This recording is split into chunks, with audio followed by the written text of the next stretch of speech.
Les présidents Chirac et Sarkozy ont commis en Afrique 2 crimes que la France paye très cher. L'assassinat de Kadhafi en Libye et le coup d'État contre le président Laurent Gbagbo en Côte d'Ivoire. Les 2 affaires sont remarquablement similaires. Pour résumer, dans les 2 cas, un président français en exercice a sciemment utilisé la force militaire française contre un pouvoir légitime d'un État tiers pour imposer un régime plus favorable à des intérêts privés et, semblerait-il, également pour éliminer des preuves de financement occulte de campagnes électorales françaises. Et ce sont les populations tant françaises que libyennes ou ivoiriennes qui en paient le prix humain, financier, sécuritaire et démocratique. C'est le cadre général tant en Libye qu'en Côte d'Ivoire. Sur le cas libyen, nous avons régulièrement sur ce même plateau détaillé les conséquences migratoires catastrophiques pour l'Europe et la France depuis que le verrou libyen a été brisé. Nicolas Sarkozy devra en répondre devant la justice, pour l'instant du seul volet financier qui a conduit à l'assassinat du leader libyen avec la complicité des services secrets français, mais il devra également rendre compte tôt ou tard avec le fauteur de guerre BHL des conséquences mortifères pour le peuple libyen et pour l'Europe. Ces 2 hommes ont du sang sur les mains et quel que soit leur caste, ils devront rendre des comptes. Le cas de Laurent Gbagbo est lui aussi exemplaire. Il est socialiste, mais il est surtout francophile, historien, écrivain, catholique, patriote et n'appartient à aucune loge franc-maçonne. Ce qu'il désire plus que tout, c'est que la Côte d'Ivoire se libère de la France-Afrique que nous avons dénoncée dans notre dernière édition. Il veut aller, comme il le dit lui-même, au-delà des discours. Je cite: « Pour l'instant, il n'y a que des discours, tant que les piliers seront debout, la présence de l'armée française, le franc CFA et le choix des présidents, la souveraineté des pays d'Afrique ne sera qu'un leurre et la France-Afrique, la réalité. C'est un anachronisme, un scandale tellement énorme, cette dépendance. » Fin de citation. Il va vite devenir l'homme à abattre, d'autant qu'il n'est pas prompt à accepter les exigences de Villepin ou de Chirac qui attendaient, selon ses propos, des valises de billets et pas des valises de francs CFA. Longtemps opposant à Félix Houphouët-Boigny, emprisonné pour cela par le Premier ministre de l'époque, un certain Ouattara, qui est désormais l'actuel président, il est élu à la présidence de la République de Côte d'Ivoire en 2000 face à Robert Guéhi. Dès lors, la France n'aura de cesse de lui faire quitter le pouvoir de gré ou de force. Dès 2002, il doit faire face à une tentative de coup d'État par des éléments armés par le Burkina Faso. Non seulement la France ne le prévient pas de l'attaque, comme Laurent Gbagbo le dira plus tard, bien sûr qu'ils ne m'ont pas prévenu puisqu'ils étaient dans le coup. Mais Michel Alliot-Marie, alors ministre de la Défense de Chirac, refuse de faire jouer les accords de défense pourtant imposés à l'indépendance en 1960 par Paris.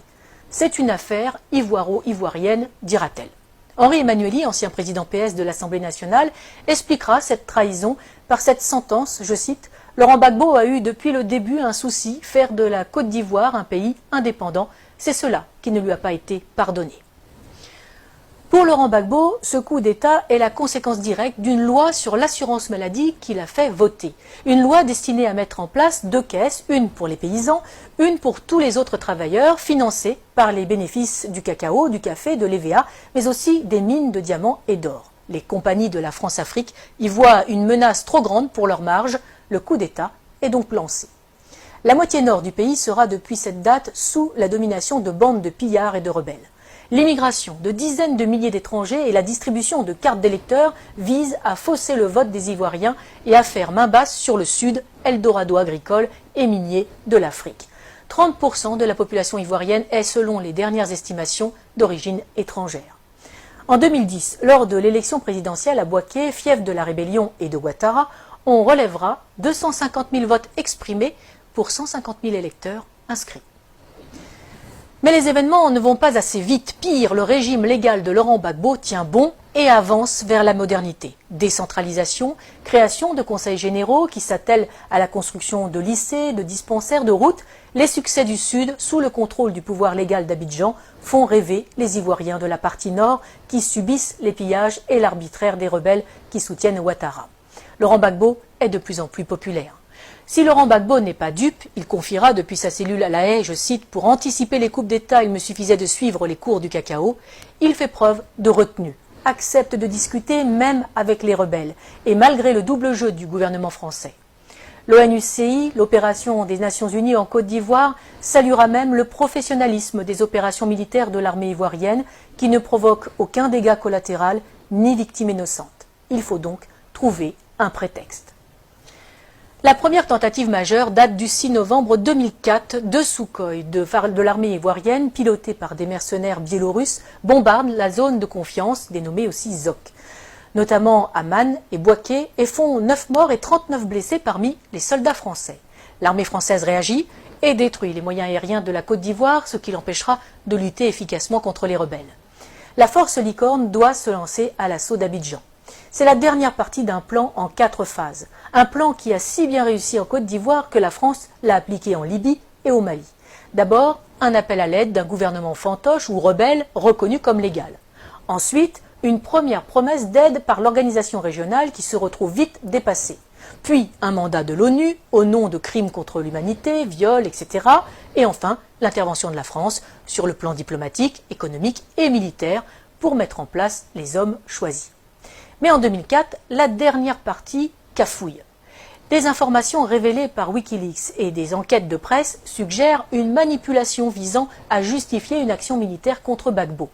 En 2016, la juge d'instruction française Sabine Kéris demande le renvoi devant la Cour de justice de la République, la CJR, des anciens ministres Dominique de Villepin, Michel Alliot-Marie et Michel Barnier, suspectés d'avoir permis l'exfiltration des mercenaires responsables de l'attaque contre les forces françaises.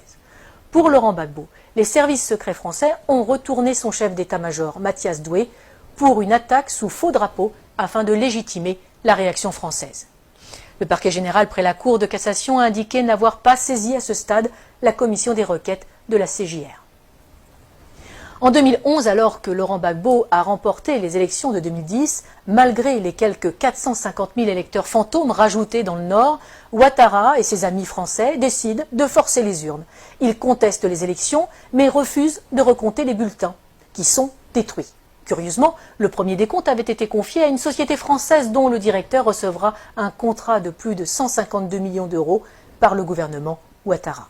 Le 11 avril 2011, après 10 jours de combats à Abidjan et de bombardement de la résidence présidentielle par les forces spéciales françaises de la Force Licorne et l'ONUCI, Laurent Gbagbo est arrêté en compagnie de son épouse Simone par les forces françaises.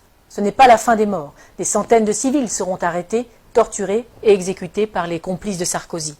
La famille de Laurent Gbagbo, les militants, les ministres, les professeurs, des fonctionnaires.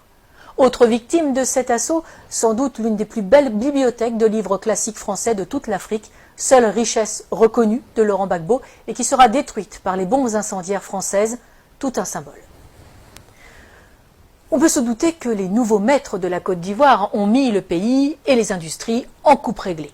À commencer par Alassane Ouattara, l'ami intime de Nicolas Sarkozy, de Laurent Fabius et de Martin Bouygues, et aussi, aux surprises, de Georges Soros.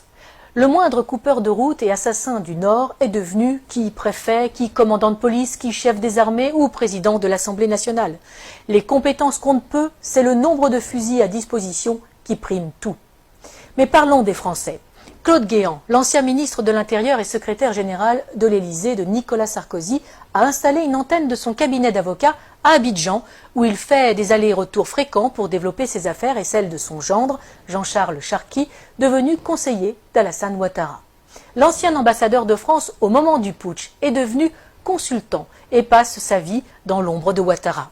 Les chefs militaires de l'opération Licorne sont devenus consultants et se sont vus confier la juteuse modernisation de l'armée ivoirienne. Il ne faut pas non plus oublier les fameuses annulations des dettes africaines. Ces dettes ne sont pas annulées, elles sont en fait privatisées. Les sommes dues et qui ont été payées par les contribuables français sont finalement payées à des entreprises privées du pays créancier pour réaliser des travaux dans le pays créditeur. Travaux largement surfacturés, le plus souvent, les contribuables français sont volés de leur remboursement, les Africains spoliés de leurs investissements. Et généralement, les entreprises favorisées sont dirigées par de grands amis des présidents et ministres en place en France. Ils ne peuvent quand même pas exécuter Laurent Gbagbo, bien que un procès en Côte d'Ivoire, oui, mais sans lui, car il est trop populaire. À la Cour pénale internationale, ce sera mieux, surtout qu'elle est le parfait outil de justice des vainqueurs. Externalisé donc à La Haye pour un procès à charge et inique, le procureur a à sa disposition un budget de plus de 28 millions d'euros. La défense, 76 000 euros. L'une des principales sources d'accusation est l'association Human Rights Watch, qui est entièrement financée par Soros, ami de Ouattara. Malgré ça, Par 2 fois, en 2016 et en 2018, le tribunal ne peut que constater l'absence totale de preuves dans le dossier du procureur. Aucun élément de preuve, aucun témoin fiable. Le 15 janvier 2019, Laurent Gbagbo est acquitté par la CPI de la totalité des charges portées contre lui après plus de 7 ans de prison préventive. Il reste cependant en résidence surveillée en Europe. La Belgique lui offre l'asile. Le temps, paraît-il, pour que le procureur puisse faire appel sur de nouvelles bases. Lui, qui n'a jamais réussi à monter un dossier alors qu'il a travaillé main dans la main avec Ouattara et les gouvernements français. Nous n'avons fait ici qu'effleurer ce sujet vaste et complexe qui pourrait servir de trame à une série d'espionnage et de géopolitique. Pour ceux qui voudraient aller plus loin, qu'ils n'hésitent pas à lire l'ouvrage « Libre pour la vérité et la justice » de François Mattei aux éditions Max Milo. Il est le fruit des entretiens de l'auteur avec Laurent Gbagbo pendant ces 7 années de détention arbitraire. Publié quasiment à la veille de la libération du président ivoirien, ce livre est la preuve que Laurent Gbagbo a eu raison trop tôt. Mais il n'est pas dit qu'il ne revienne pas dans le jeu politique ivoirien, totalement blanchi des accusations portées contre lui, fort de ses réussites comme président et avec un programme toujours plus d'actualité.